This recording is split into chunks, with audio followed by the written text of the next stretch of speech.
ಬೆಲೆ ಏರಿಕೆಯ ಪರ್ವ ನಡೀತಾ ಇದೆ. ಕಾಂಗ್ರೆಸ್ ಸರ್ಕಾರ ಕರ್ನಾಟಕ ರಾಜ್ಯದಲ್ಲಿ ಅಧಿಕಾರಕ್ಕೆ ಬಂದು 1 ವರ್ಷ ಕಳೆದಿದೆ. ನಿರಂತರವಾಗಿ ನಾನಾ ರೀತಿಯ ಬೆಲೆ ಏರಿಕೆಗಳನ್ನು ಮಾಡೋದರ ಮುಖೇನ ಏರಿಸೋದರ ಮುಖೇನ ರಾಜ್ಯದ ಜನರಿಗೆ ಬರೆಳಿತಕ್ಕಂಥ ಕೆಲಸವನ್ನು ಕಾಂಗ್ರೆಸ್ ಸರ್ಕಾರ ಮಾಡ್ತಾ ಇದೆ, ಮಾನ್ಯ ಮುಖ್ಯಮಂತ್ರಿಗಳು ಮಾಡ್ತಾ ಇದ್ದಾರೆ. ಸ್ಟ್ಯಾಂಪ್ ಡ್ಯೂಟಿ ಜಾಸ್ತಿ ಮಾಡಿದ್ರು, ವಿದ್ಯುತ್ ದರ ಜಾಸ್ತಿ ಮಾಡಿದ್ರು, ರೈತರು ತಮ್ಮ ಹೊಲಕ್ಕೆ ಟ್ರಾನ್ಸ್ಫಾರ್ಮರ್ ಹಾಕಿಸ್ಕೋಬೇಕು ಅಂತ ಹೇಳಿದ್ರೆ 25,000 ಇದ್ದದ್ದು 2.5 ಲಕ್ಷ ರೂಪಾಯಿ ಏರಿಸಿದ್ರು. ಗ್ಯಾರಂಟಿ ಗ್ಯಾರಂಟಿ ಗ್ಯಾರಂಟಿ ಅಂತೇಳಿ ಜನರ ಕಿವಿಗೆ ಹೂವನ್ನು ಮುಡಿಸ್ಕೊಂಡು ಮತ್ತೊಂದು ಕಡೆ ಜನರಿಗೆ, ರಾಜ್ಯದ ಜನರು ಏನು ಕಾಂಗ್ರೆಸ್ ಪಕ್ಷಕ್ಕೆ ಹೊತ್ತು ಸಂಪೂರ್ಣವಾಗಿ ಬೆಂಬಲವನ್ನು ನೀಡಿ ಸ್ಪಷ್ಟ ಬಹುಮತಕ್ಕೆ ಬಂದಿರತಕ್ಕಂಥ ರಾಜ್ಯದ ಕಾಂಗ್ರೆಸ್ ಸರ್ಕಾರ ನಾಡಿನ ಜನತೆಗೆ ದ್ರೋಹ ಬಗೆತಿದ್ದಾರೆ, ಅನ್ಯಾಯ ಮಾಡ್ತಾ ಇದ್ದಾರೆ. ಇದು ಸಾಮಾನ್ಯ ಜನರು ಕೂಡ ಮಾತನಾಡ್ತಾ ಇದ್ದಾರೆ. ನೋಡಿ, ಕಳೆದ ವಾರ ಮಾನ್ಯ ಮುಖ್ಯಮಂತ್ರಿಗಳು ಏಕಾಏಕಿಯಾಗಿ ಪೆಟ್ರೋಲ್ ಮೇಲೆ 3 ರೂಪಾಯಿ ಜಾಸ್ತಿ ಮಾಡಿರ್ತಕ್ಕಂಥದ್ದು, ಡೀಸೆಲಿನ ಮೇಲೆ 3.5 ರೂಪಾಯಿ ಜಾಸ್ತಿ ಮಾಡಿರ್ತಕ್ಕಂಥದ್ದು. ಭಾರತೀಯ ಜನತಾ ಪಾರ್ಟಿ ನಾವೆಲ್ಲರೂ ಕೂಡ ಪ್ರಶ್ನೆ ಮಾಡಿದರೆ ಉದ್ದಟತನದಿಂದ ಉತ್ತರವನ್ನು ನೀಡ್ತಾರೆ ರಾಜ್ಯ ಸರ್ಕಾರ.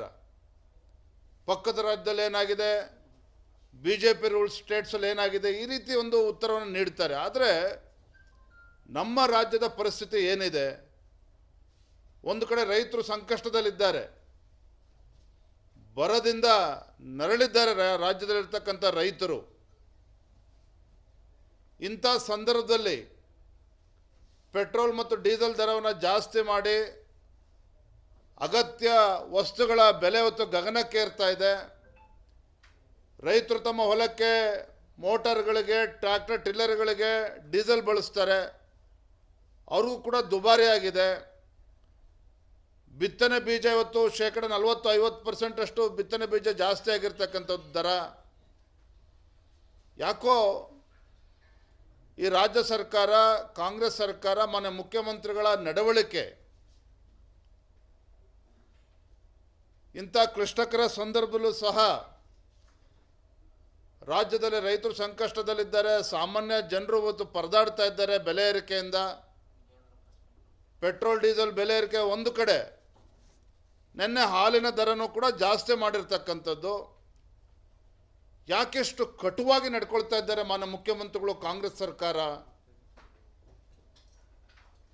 ಯಾಕೆ ಎಷ್ಟು ಕೆಟ್ಟದಾಗಿ ಇವತ್ತು ಜನರಿಗೆ ಮಾರಕ ಆಗ್ತಕ್ಕಂಥ ಒಂದು ಜನವಿರೋಧಿ ತೀರ್ಮಾನಗಳನ್ನು ಯಾಕೆ ಕಾಂಗ್ರೆಸ್ ಸರ್ಕಾರ, ಮುಖ್ಯಮಂತ್ರಿಗಳು ತೆಗೆದುಕೊಳ್ತಾ ಇದ್ದಾರೆ?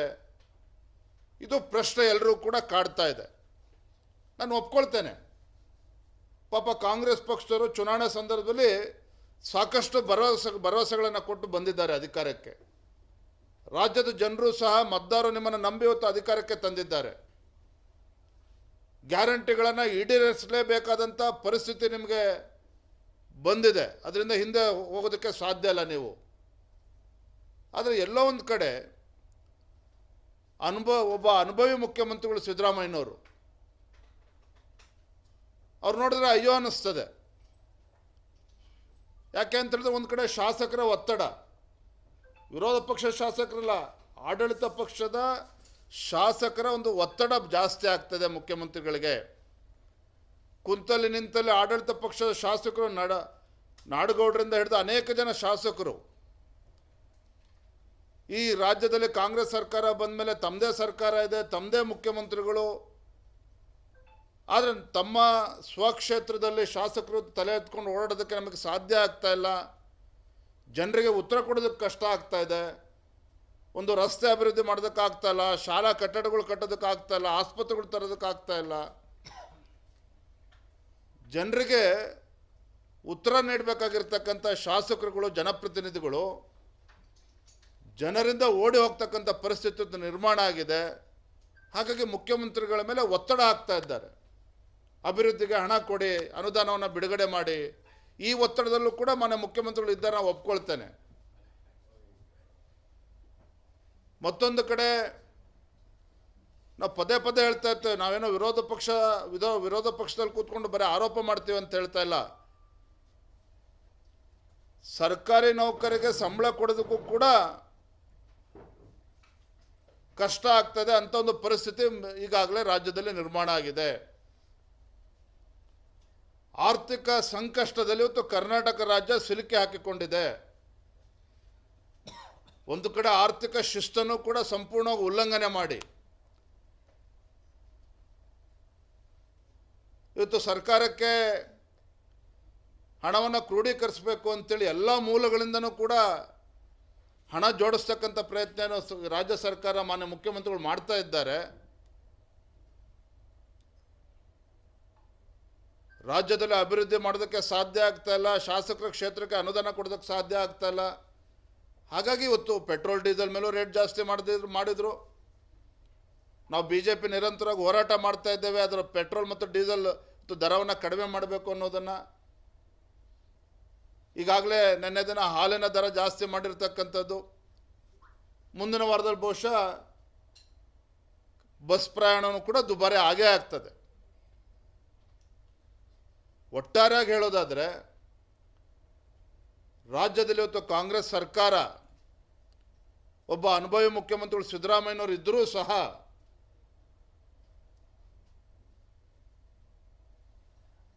ಒಂದು ಕಡೆ ರಾಜ್ಯವನ್ನು ಸಾಲದ ಕೂಪಕ್ಕೆ ತೆಗೆದುಕೊಂಡು ಹೋಗ್ತಾ ಇದ್ದಾರೆ, ಮತ್ತೊಂದು ಕಡೆ ಅಭಿವೃದ್ಧಿ ಶೂನ್ಯ, ಮತ್ತೊಂದು ಕಡೆ ಶಾಸಕರು ತಲೆ ಎತ್ಕೊಂಡು ಓಡೋದಕ್ಕೆ ಆಗ್ತಾ ಇಲ್ಲ. ಈ ಒಂದು ನಿಷ್ಠುರವಾಗಿ ತೆಗೆದುಕೊಳ್ತಾ ಇರ್ತಕ್ಕಂಥ ಬೆಲೆ ಏರಿಕೆಯ ನಿರ್ಧಾರಗಳು ರಾಜ್ಯದ ಜನರಿಗೆ ಒಂದು ರೀತಿ ಕಾಂಗ್ರೆಸ್ ಸರ್ಕಾರ ಶಾಪವಾಗಿ ಪರಿಣಮಿಸಿದೆ ಅನ್ನೋದನ್ನು ನಾನು ಈ ಸಂದರ್ಭದಲ್ಲಿ ಹೇಳೋದಕ್ಕೆ ಇಚ್ಛಪಡ್ತೇನೆ. ಮತ್ತೊಂದು ಕಡೆ ವಾಲ್ಮೀಕಿ ಅಭಿವೃದ್ಧಿ ನಿಗಮ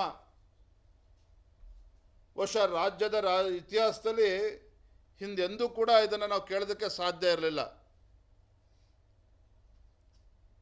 ಲೋಕಸಭಾ ಚುನಾವಣೆ ನಡೀತಾ ಇದೆ. ಆ ಮಾರ್ಚ್ ಏಪ್ರಿಲ್ನಲ್ಲಿ 180 ಕೋಟಿ ವಾಲ್ಮೀಕಿ ಅಭಿವೃದ್ಧಿ ನಿಗಮಕ್ಕೆ ಬರ್ತದೆ. ಫೈನಾನ್ಷಿಯಲ್ ಕನ್ಕರೆನ್ಸ್ ಸಿಗ್ತದೆ. ಹಣಕಾಸಿನ ಸಚಿವರು ಯಾರಿದ್ದಾರೆ, ಹಣಕಾಸಿನ ಇಲಾಖೆ ಸ್ವತಃ ಮುಖ್ಯಮಂತ್ರಿಗಳೇ ನಿರ್ವಹಿಸ್ತಾ ಇರ್ತಕ್ಕಂಥದ್ದು. ಅಧಿಕಾರಿ ಸ್ಯೂಸೈಡ್ ಮಾಡಿಕೊಂಡು ಡೆತ್ ನೋಟು, ಇವರ ಹಣೆ ಬರ ಏನು ಅಂತೇಳಿ ಸಂಪೂರ್ಣ ತಿಳಿಸಿದೆ. ಒಂದು ಕಡೆ ಯೂನಿಯನ್ ಬ್ಯಾಂಕ್ ಆಫ್ ಇಂಡಿಯಾ CBIಗೆ ಪತ್ರ ಬರೆದು CBI ಕೂಡ FIR ರಿಜಿಸ್ಟರ್ ಮಾಡಿ ತನಿಖೆ ನಡೀತಾ ಇದೆ. ರಾಜ್ಯ ಸರ್ಕಾರ ಆತುರವಾಗಿ SITನೂ ಕೂಡ ಮಾಡಿಕೊಂಡು ತಮಗೆ ಬೇಕಾದಂಥ ಅನುಕೂಲ ಆಗೋ ರೀತಿಯಲ್ಲಿ ತನಿಖೆ ನಡೆಸ್ತಾ ಇದೆ. ಎಲ್ಲೋ ಒಂದು ಕಡೆ SIT ತೇಪೆ ಹಚ್ಚತಕ್ಕಂಥ ಕೆಲಸ ಮಾಡ್ತಾ ಇದೆ. ನಿಮ್ಗೆ ಅನ್ನಿಸ್ಬೋದು, ಯಾವುದೋ ಅಧಿಕಾರಿ ಮನೇಲಿ 10 ಕೋಟಿ ಸಿಕ್ತು, ಮತ್ತೊಬ್ಬನ ಮನೇಲಿ 5 ಕೋಟಿ ಸಿಕ್ತು. ಇವೆಲ್ಲವೂ ಕೂಡ ಕಣ್ಣು ಒರೆಸ್ತಕ್ಕಂಥ ತಂತ್ರವನ್ನು ರಾಜ್ಯ ಸರ್ಕಾರ SIT ಮೂಲಕ ಮಾಡಿಸ್ತಾ ಇದೆ. ಯಾಕೆ ಮಾತನ್ನು ಹೇಳ್ತಾ ಇದ್ದೇನೆ ಅಂತ ಹೇಳಿದ್ರೆ, ಇವತ್ತು ನಾಗೇಂದ್ರ ಅವರು ಸಚಿವರು ಇವತ್ತು ರಾಜೀನಾಮೆ ಕೊಟ್ಟಿದ್ದಾರೆ, ಒಪ್ಕೊಳ್ತೇನೆ. ಆದರೆ ಲೋಕಸಭಾ ಚುನಾವಣೆ ನಡೀತಾ ಇದ್ದಂಥ ಸಂದರ್ಭದಲ್ಲಿ ನೂರಾರು ಕೋಟಿ Andhra Pradesh ಹೈದರಾಬಾದಲ್ಲಿ bank account open ಮಾಡಿ ಟ್ರಾನ್ಸ್ಫರ್ ಆಗ್ತದೆ. ಯಾವುದಾದೋ ಬೇನಾಮಿ ಕಂಪ್ನಿಯಲ್ಲಿ ಅಕೌಂಟನ್ನು ಕ್ರಿಯೇಟ್ ಮಾಡಿ ಓಪನ್ ಮಾಡಿ ಅಲ್ಲಿ ಹಣ ವರ್ಗಾವಣೆ ಆಗ್ತದೆ, ಅಲ್ಲಿಂದ ಹಣ ವಿಡ್ರಾ ಆಗ್ತದೆ. ಈ ಹಣವನ್ನು ಸಂಪೂರ್ಣವಾಗಿ ಲೋಕಸಭಾ ಚುನಾವಣೆಗೆ ಬಳಸಿದ್ದಾರೆ ಅಂತಕ್ಕಂಥ ಆರೋಪನ ಅವತ್ತಿನಿಂದ ಕೂಡ ನಾವು ಮಾಡ್ತಾ ಇದ್ದೇವೆ. ಹಾಗಾಗಿ ನಾನು ಏನು ಹೇಳೋದಕ್ಕೆ ಹೊರಟಿದ್ದೇನೆ ಅಂತ ಹೇಳಿದ್ರೆ, ಯಾರೋ ಒಬ್ಬ ಅಧಿಕಾರಿ ವಿರುದ್ಧ FIR ರಿಜಿಸ್ಟರ್ ಮಾಡಿ, ಬ್ಯಾಂಕ್ ಅಧಿಕಾರಿಗಳ ವಿರುದ್ಧ FIR ಮಾಡಿ ಮಂತ್ರಿಗಳು ರಾಜೀನಾಮೆ ಕೊಟ್ಟಿದ್ದಾರೆ. ನೋ, ಇಷ್ಟೇ ಅಲ್ಲ, ಇದು ಶರಣ್ ಪ್ರಕಾಶ್ ಪಾಟೀಲ್ ಅವರ ಪಾತ್ರನೂ ಇದೆ ಅಂತೇಳಿ ಇವತ್ತು ಎಲ್ಲರೂ ಕೂಡ ಮಾತನಾಡ್ತಾ ಇದ್ದಾರೆ. ಇವತ್ತು ವಾಲ್ಮೀಕಿ ಅಭಿವೃದ್ಧಿ ನಿಗಮದ ಅಧ್ಯಕ್ಷರೇನಿದ್ದಾರೆ ಶಾಸಕರು, ಅವ್ರ ಮೇಲೂ ಕೂಡ ಆರೋಪ ಬಂದಿರತಕ್ಕಂಥದ್ದು. ಅವರಿಬ್ಬರೂ ಸಹ ತತ್ಕ್ಷಣ ರಾಜೀನಾಮೆ ಕೊಡಲೇಬೇಕು. ಮತ್ತು ಸ್ವತಃ ಮುಖ್ಯಮಂತ್ರಿಗಳೇ ಹಣಕಾಸಿನ ಇಲಾಖೆಯನ್ನು ನಿರ್ವಹಿಸ್ತಾ ಇರ್ತಕ್ಕಂಥದ್ದು ಅವರ ಗಮನಕ್ಕೆ ಬಾರದೇ ಲೋಕಸಭಾ ಚುನಾವಣೆಯಲ್ಲಿ ಯಾಕೆ ಇಷ್ಟೊಂದು ಹಣ ಹಸ್ತಾಂತರ ಆಯಿತು, ಅವರು ಕೂಡ ಜವಾಬ್ದಾರಿಯನ್ನು ಹೊಣೆಗಾರಿಕೆಯನ್ನು ಹೊರಬೇಕಾಗ್ತದೆ. ನಾವು ಕೂಡ 28ನೇ ತಾರೀಕು ರಾಜ್ಯದ ಎಲ್ಲ ಜಿಲ್ಲೆಗಳಲ್ಲಿ ಎಲ್ಲ ಜಿಲ್ಲಾಧಿಕಾರಿ ಕಚೇರಿಗಳಿಗೆ ನಾವು ಮುತ್ತಿಗೆ ಹಾಕೋರಿದ್ದೇವೆ ಭಾರತೀಯ ಜನತಾ ಪಾರ್ಟಿ ವತಿಯಿಂದ. ಕಾರಣ ಏನಪ್ಪ ಅಂತ ಹೇಳಿದ್ರೆ, ಪರಿಶಿಷ್ಟ ಪಂಗಡಕ್ಕೆ ಮೀಸಲಿಟ್ಟಿರ್ತಕ್ಕಂಥ ಹಣ ಇವತ್ತು ಪೋಲಾಗಿದೆ, ದುರ್ಬಳಕೆ ಆಗಿದೆ. ಪರಿಶಿಷ್ಟ ಸಮುದಾಯಕ್ಕೆ ಮೀಸಲಿಟ್ಟಿರ್ತಕ್ಕಂಥ ಹಣ ಇವತ್ತು ದೋಚಿದ್ದಾರೆ ಕಾಂಗ್ರೆಸ್ ಸರ್ಕಾರ. ಹಾಗಾಗಿ ನಾಡಿದ್ದು 28ನೇ ತಾರೀಕು ಎಲ್ಲ ಜಿಲ್ಲೆಗಳಲ್ಲಿ ಜಿಲ್ಲಾಧಿಕಾರಿಗಳ ಕಚೇರಿಗೆ ಮುತ್ತಿಗೆ ಹಾಕ್ತಕ್ಕಂಥ ಕೆಲಸವನ್ನು ನಮ್ಮ ಕಾರ್ಯಕರ್ತರು ಮಾಡೋರಿದ್ದಾರೆ. ಯಾವುದೇ ಕಾರಣಕ್ಕೂ ಇಲ್ಲಿಗೆ ಕೈ ಬಿಡ್ತಕ್ಕಂಥ ಪ್ರಶ್ನೆ ಇಲ್ಲ. ಏನೋ ಮಂತ್ರಿಗಳು ರಾಜೀನಾಮೆ ಕೊಟ್ಟಿದ್ದಾರೆ, BJP ಕೈ ಕಟ್ಕೊಂಡು ಕೂರ್ತಾರೆ, ಗೊತ್ತಿದೆ ನಿಮ್ಮ ಹಣೆ ಬರ ಕಾಂಗ್ರೆಸ್ ಸರ್ಕಾರದ್ದು. ಹಿಂದೆನೂ ಸಹ ಕಾಂಗ್ರೆಸ್ ಸರ್ಕಾರ ಇದ್ದಾಗ ಏನು ಅವ್ರದ್ದೇ ACB ಮೂಲಕ ಎಷ್ಟು ಕೇಸ್ಗಳನ್ನು ಮುಚ್ಚಾಕೊಂಡಿದ್ದಾರೆ ಎಲ್ಲವೂ ಕೂಡ ರಾಜ್ಯದ ಜನತೆ ಮುಂದಿದೆ. ಹಾಗಾಗಿ ಸುಮ್ಮನೆ ಕೂರ್ತಕ್ಕಂಥ ಪ್ರಶ್ನೆ ಇಲ್ಲ. ಪೆಟ್ರೋಲ್ ಮತ್ತು ಡೀಸೆಲ್ ಇರ್ಬೋದು, ಹಾಲಿನ ದರ ಜಾಸ್ತಿ ಆಗಿರ್ತಕ್ಕಂಥದ್ದು, ಇವತ್ತು ಪೆಟ್ರೋಲ್ ಡೀಸೆಲ್ ದರ ಜಾಸ್ತಿ ಮಾಡಿರ್ತಕ್ಕಂಥ ಪರಿಣಾಮ ಏನಾಗಿದೆ ಅಂತ ಹೇಳಿದ್ರೆ, ಎಲ್ಲ ಕಡೆ ಇಡೀ ರಾಜ್ಯದಲ್ಲಿ ಅಗತ್ಯ ವಸ್ತುಗಳ ಬೆಲೆ ಇವತ್ತು ಗಗನಕ್ಕೇರಿರ್ತಕ್ಕಂಥದ್ದು. ಹಾಗಾಗಿ ನಾನು ಮಾನ್ಯ ಮುಖ್ಯಮಂತ್ರಿಗಳಿಗೆ ಒತ್ತಾಯವನ್ನು ಮಾಡ್ತೇನೆ, ಆಗ್ರಹವನ್ನು ಮಾಡ್ತೇನೆ. ಪೆಟ್ರೋಲ್ ಡೀಸೆಲ್ ಮೇಲೆ ಏರಿಸಿರ್ತಕ್ಕಂಥದ್ದು ಇರ್ಬೋದು, ನಿನ್ನೆ ದಿನ ಹಾಲಿನ ಮೇಲೆ ದರವನ್ನು ಜಾಸ್ತಿ ಮಾಡಿರ್ತಕ್ಕಂಥದ್ದು, ಈ ನಿರ್ಧಾರದಿಂದ ಹಿಂದೆ ಸರಿಬೇಕು, ತತ್ಕ್ಷಣ ಅದನ್ನು ವಿಡ್ರಾ ಮಾಡಿಕೊಳ್ಳೇಬೇಕು. ಭಾರತೀಯ ಜನತಾ ಪಾರ್ಟಿ ಯಾವತ್ತೂ ಸಹ ಜನರ ಪರವಾಗಿ ನಿಲ್ತದೆ. ಜನರ ಪರವಾಗಿ ಹೋರಾಟವನ್ನು ಕೂಡ ನಾವು ಮಾಡ್ತೇವೆ.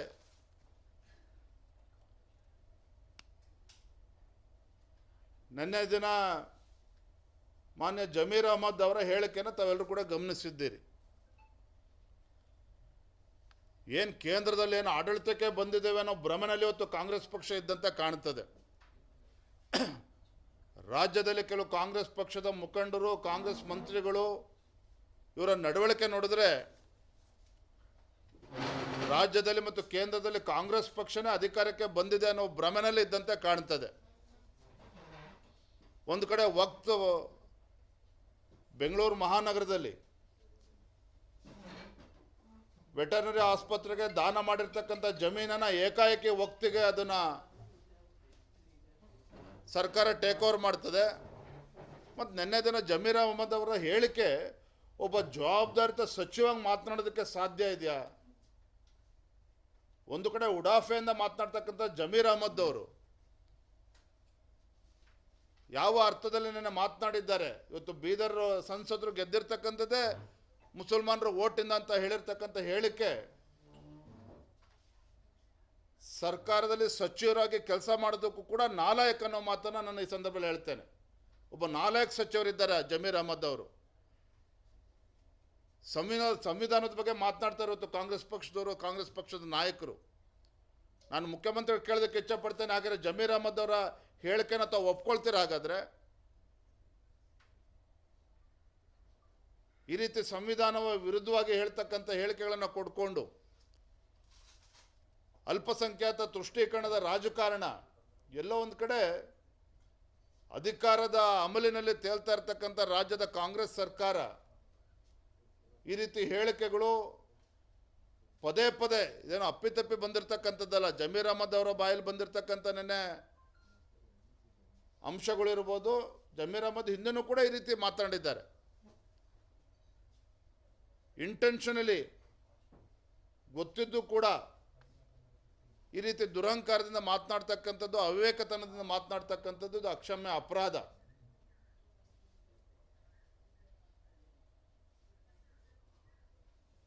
ರಾಜ್ಯದಲ್ಲಿ ಲೋಕಸಭಾ ಚುನಾವಣೆ ಏನು 18-20 ಸ್ಥಾನಗಳು ಗೆದ್ದು ಬಿಡ್ತೀವಿ ಅಂತೇಳಿ ರಾಜ್ಯ ತುಂಬ ಓಡಾಡ್ತಾ ಇದ್ರು.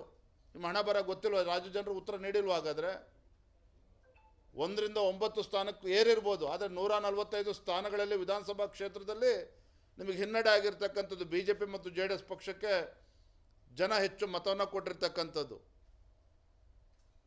ಎಲ್ಲೋ ಒಂದು ಕಡೆ ಮುಖ್ಯಮಂತ್ರಿಗಳು ಅಸಹಾಯಕರಾಗಿದ್ದಾರೆ. ರಾಜ್ಯದಲ್ಲಿ ಇವತ್ತು ಆರ್ಥಿಕ ಸಂಕಷ್ಟಕ್ಕೆ ಸಿಲುಕಾಗ್ತಕ್ಕಂಥ ಕೆಲಸ ಮಾಡ್ತಾ ಇದ್ದಾರೆ. ತಾವು ಕೊಟ್ಟಿರ್ತಕ್ಕಂಥ ಕಾಂಗ್ರೆಸ್ ಪಕ್ಷ ಕೊಟ್ಟಿರ್ತಕ್ಕಂಥ ಭರವಸೆಯನ್ನು ಈಡೇರಿಸೋದಕ್ಕೆ ಸಾಧ್ಯ ಆಗ್ತಾ ಇಲ್ಲ.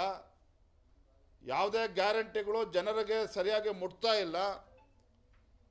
ಗ್ಯಾರಂಟಿಗಳಿಗೆ ಹಣ ಕ್ರೋಢೀಕರಿಸಬೇಕು ಅಂತೇಳಿ ಈ ರೀತಿ ಬೆಲೆ ಏರಿಕೆಗಳನ್ನು ಮನಸೋಇಚ್ಛೆ ಮಾಡ್ತಾ ಇರ್ತಕ್ಕಂಥದ್ದು ಸಾಮಾನ್ಯ ಜನರಿಗೆ ಬರೆ ಎಳಿತಕ್ಕಂಥ ಕೆಲಸ ಇವತ್ತು ಮಾನ್ಯ ಮುಖ್ಯಮಂತ್ರಿಗಳು ಕಾಂಗ್ರೆಸ್ ಸರ್ಕಾರ ಏನು ಮಾಡ್ತಾ ಇದೆ.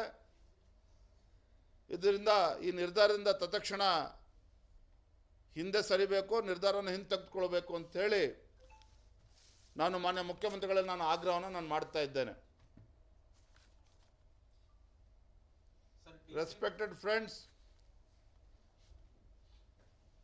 the present government, state government in Karnataka, headed by Honorable Chief Minister Siddaramaiah, the decisions taken by the Congress government in Karnataka, it's totally anti-people.